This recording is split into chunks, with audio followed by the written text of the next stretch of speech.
Good evening. Welcome to Community and Technology, where we connect the global community with news, information, and resources that we hope will help improve your life. I'm Stu Reid. Here's my co-host, Dave Burstein. Hey, Dave. Hello. Hey, Happy New Year to you.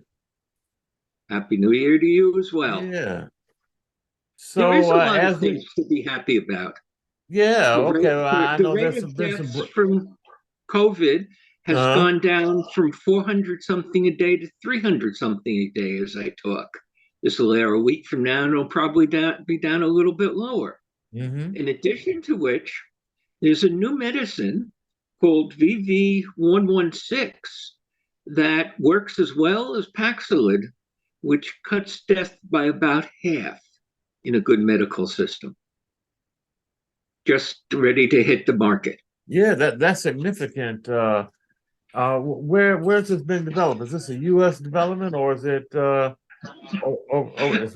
not Asian, is it? Of course it is. Uh, there is no such thing as a US development anymore, big development, because the really big things are global and international. Hmm. Academia goes that way, industry goes that the way I think goes that way, and the way medical research goes.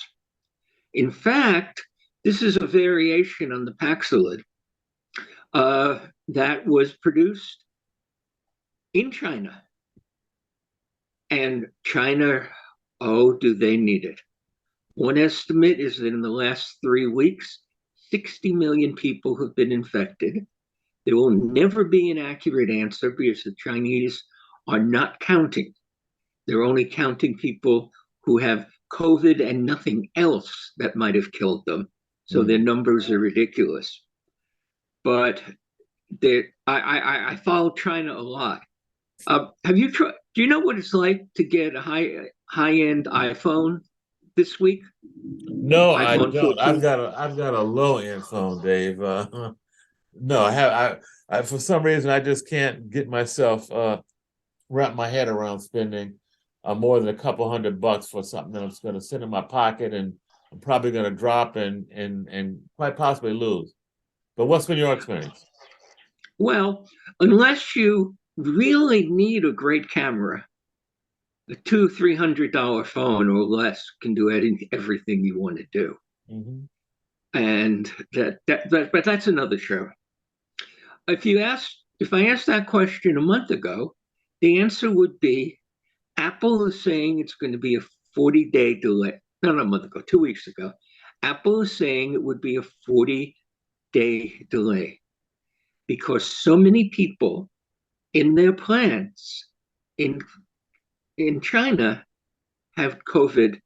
They now are up to 70% production after having to shut it all down for a while. So now they think you can get it in a week. But COVID grew exponentially. Viruses do that, the dangerous ones. Hmm. And you'll hear in a few minutes a position that artificial intelligence, machine learning, is also going to expand exponentially and change everything. I don't know if I believe it, but it's certainly something you got to think about because there's a lot happening. Okay, before we Now, get to that, let's just finish up on the VV 116. Is that something that's going to hit the market soon, or yeah, I know they just came out with some test results. China Where are we with China the? is ready to go into production in the next few weeks. Okay. They cannot get from the United States enough Paxlovid. It's apparently costing $4,000 per person. Mm. When you multiply that by 200 million, that's a whole lot. The Chinese drug, for everybody who wants it, is going to be a lot cheaper. The study only had 800 people in it. Mm. It didn't examine everything. It's not what the Chinese scientists who led it would want to do in a study, but it's enough to convince people or convince some people that it works well enough that it should be put there. And the primary source of this, the New England Journal of Medicine, the most prestigious journal in the world, vetted the article, vetted the contribution, and talked about it as a major contribution. Okay, and again, this is an alternative to Paxlovid. Am I saying that right? I think it's Paxlovid, but I get it wrong all the time. Okay, but it's a treatment for the symptoms. Once you get COVID, it treats the symptoms and helps alleviate some of the all of the negative, not all, but many of the negative effects of the disease. It's not a preventive, but it's a treatment. Is that correct? It's a treatment. You have to start it early, which is why if you have any symptoms, you go right to the nearest emergency room or doctor who can help you. Mm-hmm. In the US, it's going to be usually covered by insurance, which includes Medicaid if you don't have regular insurance. $4,000 is so much that much of the world that needs it can't afford to get it. Right. And the company that's making it, a greedy drug company, has done two things that really hurt. One is they've made it very hard for anybody else to make that or anything similar. The reason why this research had to be done in China, the research actually compared the results of half the patients got Paxlovid, half the patients got the new drug. It's almost impossible to do that in the United States because the drug company is not making Paxlovid available to do the comparison control group here in the United States. And a second thing that's even more frightening, and I'm going to come to if we start talking about politics later in the show, which we may, the technology politics. The Chinese apparently a year ago saw what this drug could be, and the Chinese professor tried to get the US drug company to make it. They passed. They said, oh, we're not sure it's going to work. But there's a lot of people who think that the reason they didn't want this new drug to happen is they didn't have the patent to control it. Mm-hmm. That sounds about right. That's capitalism works extremely well at many things, but there's some things that are serious limits, and that's the kind of thing that is simply not right. Mm-hmm. Shall we go on to some good stuff, even if yes, it's scary? What's going on in the good news department, Dave? I know there's some things happening with AI that you wanted to talk about. We've last couple of shows we've talked a little bit about some of the creative stuff with writing and graphics and creating visual imagery with some of the new AI software, DALL-E and Chat. But what else is happening? We took a brief break there, and I went to the New England Journal of Medicine and looked at the article, which is worth looking at. Even if you're not a doctor, you're not going to understand it all. It's called VV116 versus Nirmatrelvir ritonavir for oral treatment of COVID-19. That's called better known as Paxlovid. The results of the article were they both worked just about as well. That means that VV116, which will probably be available very soon in China and possibly for the rest of the world at a tenth the cost of the American drug, is probably ready to go ahead. That's good news. And you asked me, where did it come from? And you said, US, Asia? And the answer today on almost every big piece of science is no one country can do it. In this case, most of the researchers were in Shanghai and Wuhan. But one came to the United States to do her doctorate, and it was in the United States and has that as a credit. One of the most important pieces of work in COVID was the first folks who cracked the DNA sequence. That was Wuhan. Mm-hmm. Germany was responsible for one of the two mRNA vaccines. The other is from the United States. Another major vaccine came out of Oxford in England. At this point, there are vaccines ready to go from Vietnam and India. And they've raised the money in South Africa to build a plant to produce whatever vaccine they can get the rights of. That's why I feel so strongly that breaking the world in half, the battle between China and the US, should be avoided at almost any cost. Not the cost of like a war in Ukraine, but almost anything short of that. Because the world goes ahead together. You wouldn't want to know that the best drug, or one of the best, the right drug for you personally, was produced in China and you couldn't get it because somebody in the White House is creating a tech war with China. Mm-hmm. It's not worth it. It just isn't worth it. Now, let's get back to the other part of the tech war, where in fact the US is ahead. The Chinese are very strong number two. One of the most important results came from Hinton in Canada.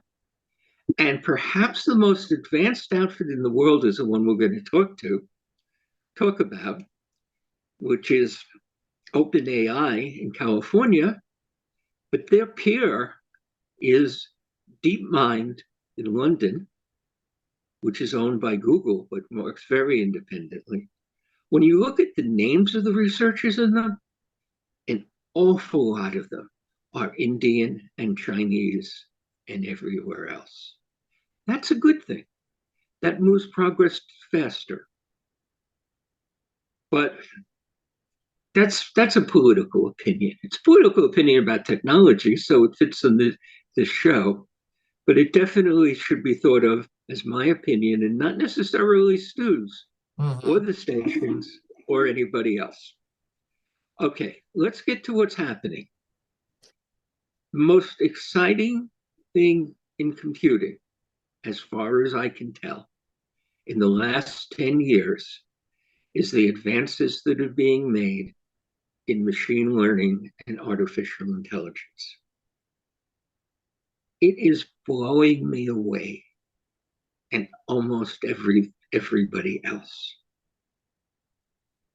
It cost $500 million to do an important experiment, so not everybody can do them. Google and Microsoft and Facebook and Baidu and Tencent in China are all building massive models. And if we take the time, maybe for another show, I can explain what and how that's going on. The most interesting of those models comes from Sam Altman of OpenAI in California, because their model, GPT-3, it's on 3.5 now, is one of the very best, does incredible things, and is available to use for free right now as a research project, and for about 2 cents a drawing if you use it to create illustrations. This is one of the things Sam Altman is saying is going to change the world. What I'm quoting from Altman is coming from an interview that was done by Ezra Klein with Sam Altman. He's the CEO of OpenAI. And he's looking at some of the hardest problems, including, will they take over from us? Should we be terribly afraid? Is autonomous general intelligence going to produce the Terminator? We can talk some of that in the show. And Sam has talked some of that. And these are very important questions because the stuff is going at an incredible rate. That's why I mentioned how fast COVID transferred. Sam thinks that 3 years, not 3 weeks, artificial intelligence is going to spread so many places and change everything. In fact, he thinks it is going to make the world so much more productive that there is going to be a massive problem with permanent unemployment because so many people will be kicked out of work. Now he's one of the leading researchers of this. He raised $1.5 billion, and he got very rich along the way on some of the work he's been doing, and he expects to get even richer. I suspect he is going to be a billionaire. If his stuff is as good as he thinks, he's going to be a billionaire in the next few years, maybe more. But he's also looking at what happens with this stuff and what's going to happen to everybody else. And he's confident. I don't necessarily agree, but I don't have the ability to really think this one through. But he believes that so many people will be out of work that we have to do something drastic. Possibly a uniform. What does it stand for? Universal basic income or unconditional basic income. Those are the two. He was kind of back and forth between universal and unconditional basic income. Now, it works. Mm-hmm. I can tell you it works because that's what I'm living on right now. I'm old enough to be collecting my Social Security. It's not very much, but with all the different programs and what I do, it's enough that I can live reasonably comfortably. Mm-hmm. It's not that much. Again and again, people have compared the cost of homelessness and housing the homeless and their medical care against the cost of just giving them the money and a place to live, which is going to be cheaper in a lot of people's point of view. Stu, you've been one of the leading people speaking on this. You've done a series of shows. Mm-hmm. Talk to me about how realistic and what it'll take to get there. Well, one, all the trials that I've seen and read about and talked to folks about, it works. The paranoia, fear on the side of the naysayers is that you give people quote unquote free money, they're going to abuse it, they're going to, they're going to drug out, they're going to drink out, they're going to, not be productive because now they don't have to work. Well, quite the opposite has been the case. When folks have some basic, small, however modest amount of income, it energizes them and enables them to follow their passion, to follow their dream, to pick up and go out and do things that they've always wanted to do and couldn't do. So, like eat. Starting with eating and a roof over your head. But once you have kind of the basics covered and you're not anxious on a day-to-day basis about that, the brain can kick in, the creativity can kick in, and you've got, so much more that you can do. And what I've seen and read about in the trials, that has been the result of the trials. So it does work. I can echo your experience, Dave, as an older guy too, who also collects Social Security. However modest, just knowing that you got that little something coming in, that cushion is going to take care of certain things, it really does kind of comfort you and enables you to move beyond just the survival mode. And that's really what UBI is about. And you have so many folks across the planet that are living day to day just to survive, that UBI is almost a no-brainer. The difficulty is, how do you make it happen? How do you make it happen politically? How do you make it happen economically? There are about a dozen or so, maybe more than that, cities in the U.S. and Canada that have trials going on. And so it is being talked about by folks in power. by folks in government as a potential solution. So, it needs a lot more support behind it, and we have to find ways to finance it. I think if folks are creative, there's so much money that's spent by this government that there should be a way between government and corporations to finance that. But that is the challenge. How do you actually bring it into fruition? I read some of what Sam Altman and Erza Klein in that fascinating interview that you talked about, David. And where's that interview, by the way? Can you just mention that so That's folks? in the New York Times. The easiest way to find it is put in the two names. Okay. Ezra Klein, Sam Altman. It's an Mhm. interview he did and a podcast, and there's a full transcript available. Just Google it. Yeah, fascinating stuff. But what Altman was kind of positing was that he thinks that the UBI should not be a revenue stream, but it should be land and corporate asset stocks, and that he thinks that would be a more powerful redistribution of wealth, i.e., ownership of equity across the board. And it's hard to argue with that. Certainly, equity. I think trumps simple cash in terms of ownership and a piece of the rock. I guess I have two concerns about that. One is the how do you make that happen? And that question was posed to him by Ezra Klein. How do you make it happen? And he really couldn't answer that, because what you need, I guess, underlying that redistribution of equity is a redistribution of power. And as you know, and I'm sure as our listeners know, power does not yield to anything but power. So how do you get power to yield and somehow share itself with the powerless? And to me, that is the nut. And I don't really see a solution to that. I don't know how AI can attack that. Certainly, the technological tools are there to make it happen, but the folks that are in power and that have the wealth, um, how do you get them to redistribute and to share that power?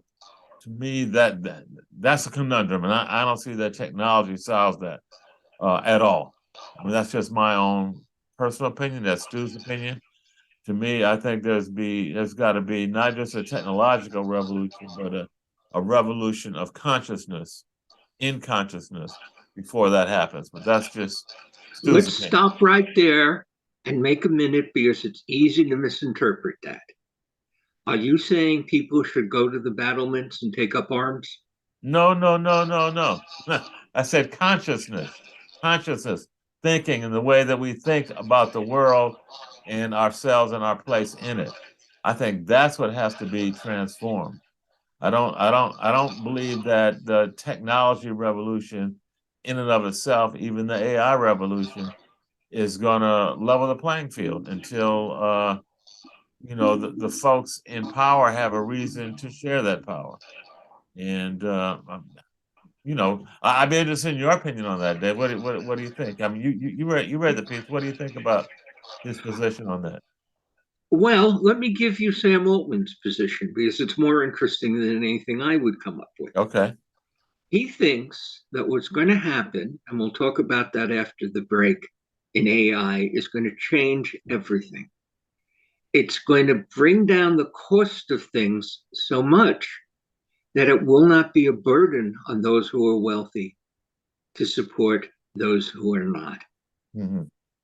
He sees cost of things that now are life changing, are demands, deep sacrifices, going down to pennies. Will that happen? Well, that's what we're going to talk about after the break. Uh, and I hope. But there was one really nice moment in this interview, Ezra Klein and Sam Altman. Sam runs with a very high-powered group. His money has come from Bill Gates, Elon Musk, Peter Thiel, and a lot of people like that. These are his friends. I think they've given him a bias that affects some of his opinions, but I think underlying it, I think he's a decent guy trying to do right. He said that universal basic income, which as far as I knew was getting no support in the mainstream, was a good idea, had people very dedicated, but wasn't in the front page of the Times, and it wasn't really even in the back pages of the Times. He said that's what the people in Silicon Valley, the billionaires, are thinking is going to be the right future because they're working very hard to destroy much of the economy today and replace it with machines. Well, Let's take a okay. break. Okay. Fascinating. Okay. You're listening to Community and Technology with Dave Burstein and Stu Reid on WHCR 90.3 FM. Stay tuned. We'll be right back after a brief break.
Okay, we're back. Community technology with Dave Burstein and Stu Reid. Before the break, we were talking about AI and, in particular, a conversation between Erza Klein and Sam Altman. And one of the things I just wanted to get your reaction to, Dave. Altman has something that he has called something he calls Moore's Law for everything. And of course, Oh my. Moore's law is about capability of transistors and microprocessors doubling every 2 years or so. And he's predicting AI can have this effect across the board on so many things. And do you think that's real? I mean, AI for everything is. I mean, Moore's law for everything. Do you think AI is that powerful, or could be? I think not, but he knows more than I do. I Mhm. mean, he's one of the leaders in the world in this stuff. And I don't understand AI at that level. In fact, I spent a lot of time looking at AI lately, and I think I can describe it well enough to do the radio show. But when I look at the math that's behind it and so on, that's hard. I don't Mhm. know if I even could do it if I tried, and I'm not going to try. Sam Altman is the CEO of OpenAI, which has produced some incredible tools, which I'll get to in a minute. He believes that the tools of AI, including his GPT-3, DALL-E, Chat, Chat GPT, and a whole lot more ready to come, are going to change the world. It's going to make it easier and cheaper to do almost everything, he thinks. I think he's slightly optimistic, but certainly some of that is true. And that's why you've got to think about it. He thinks, in fact, that the hardest problem we know in AI, creating somebody who thinks as well as we do independently, autonomous general intelligence, they call it, is going to happen. A lot of people have talked about it. They made the Terminator movies and a whole lot of other horror shows. And he's not sure whether it'll happen in 10 years or in 100, but he's confident it's going to happen. He may be right about that. My guess, and most of the top people in AI agree with me, is it's more likely to be 100 than 10. But this guy is an optimist and he's delivering incredible things. So you want to listen to him, especially as he listens to the consequences of what's happening. If suddenly you can do all the work of a life insurance company, including selling the life insurance, answering almost all customer questions, creating the forms. And 9 out of 10 people at that life insurance company are out of a job. How does that change the world? He sees that kind of thing happening. So let's talk about what it is, what it can do, and what it might be able to do. This has been a huge topic around anybody near technology. It's been a huge topic, AI, for years in technology, but it has been top of mind for the last 2 months because there's two things Sam Altman's company put together. They had hundreds of millions of dollars from people like Elon Musk. They had hundreds of millions of dollars and hundreds of millions of dollars worth of computer time from Microsoft and Bill Gates. It's not a trivial thing to do. And they have put a general purpose program that you can talk to and converse with in writing. That's pretty impressive when you actually see it. For example, the first one that started blowing everybody away a few months ago was called DALL-E. It's not spelled like Salvador Dali. It's spelled like a cartoon, DALL-E. Uh, it can produce drawings that, to my eye and almost everybody else's, are as good as the average artist. It's not as good as genius artist. It's not perfect, but it's good enough that I put 3 articles out using illustrations I made in DALL-E. So how do I do that? What's involved? I could say into my computer, although it's easier to just type it, and that's how the system works.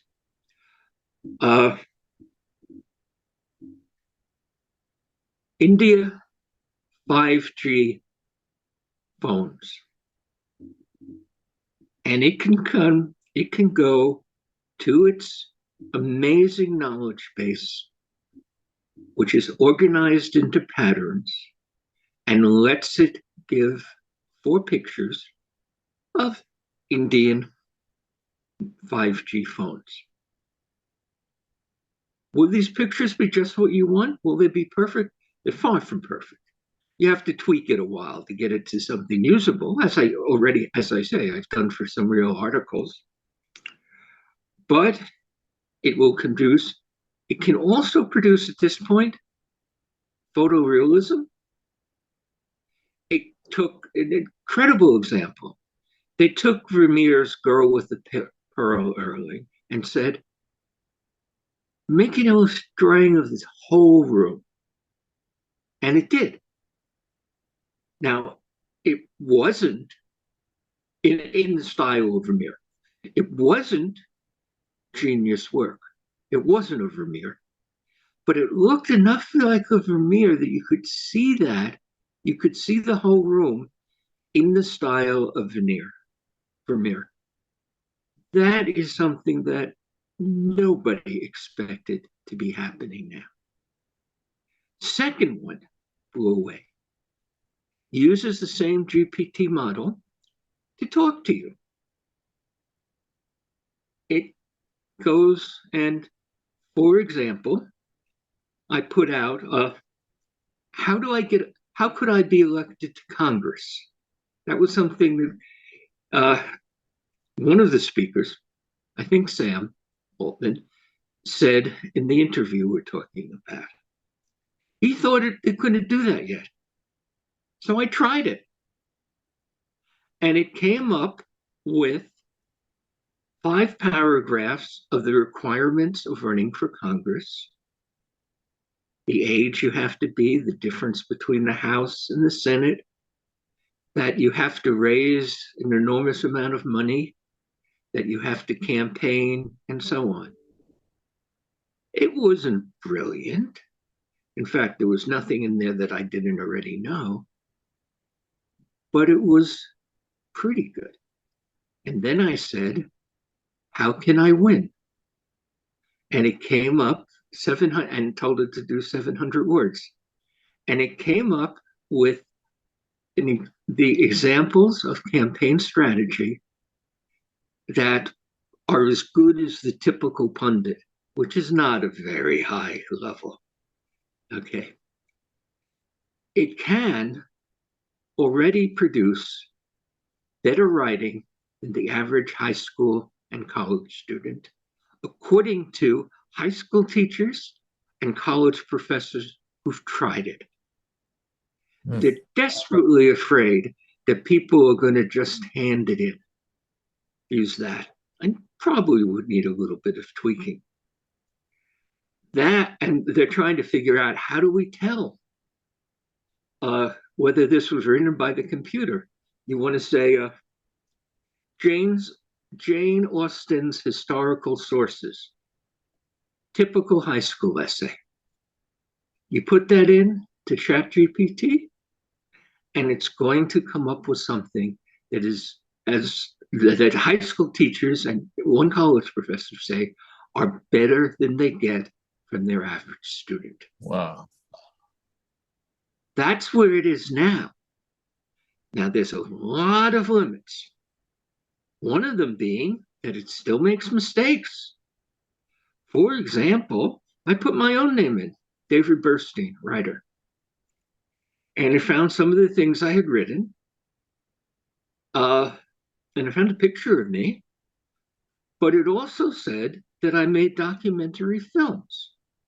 It turned out there was somebody named David D. Burstein who made documentary films, and it was close enough to the things I was doing. It's assumed they were the same person. Mm-hmm. Okay. All of these limits, including the fact that it's going to be loaded with errors, are right there on the front page describing what it can do. They know this. But let's talk about a few other things that they can do. DALL-E right now can draw a picture based on what you tell it. They're experimenting with making photorealistic illustrations that almost nobody could tell whether this picture of my body in Stu Reid's head, for example, was not a real photo. Mm-hmm. They're doing animations. That's going to be big. What's going to happen to all those cartoon artists who sit there, Mm-hmm. and drawing cartoons? They're literally, or doing them on the computer. There are dozens or hundreds of people working on any commercial production. And you definitely are going to be able to go to something like DALL-E and say, give me a picture of, a Chinese seaman. Walk him across the surface of a oil super tanker and generate that with quality that is not genius, not the best, but pretty good. It also is scaring programmers. Let's talk about how this works. Mm-hmm. Now, I'm not going to get into the diffusion mathematics and so on. Incidentally, one of the key competitors to OpenAI is called Stable Diffusion, because diffusion models from physics are part of what they use. But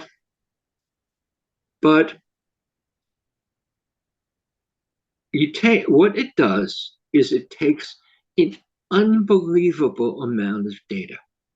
As I said, Microsoft donated hundreds of millions of dollars of computer time. Though it's a for-profit company, and they may all get their money back and then some. Hundreds of millions of dollars of computing. Can you realize what that is? That's $300 million computer centers of servers working for 6 months to just build the one model, the GPT-3. Okay. And what it does is it takes unbelievable amounts of data. I thought, when I said it needs a lot of data, in order to tell a dog from a cat, which was one of the things machine learning did quite well years ago, you probably could have done it with 10,000 dogs and cats, marked dog, cat. And what the computer does is it goes in and looks at the properties of the illustrations of dog and cat without you telling him anything about what a dog or a cat is, looks at their properties and inductively figures out what's a dog and what's a cat. And that was done a long time ago. The difference now is that something like Google's model or Facebook's model or Stable Diffusion or GPT-3 looks at hundreds of millions of data points. For GPT-3, they basically took the whole web, or as much as they could find.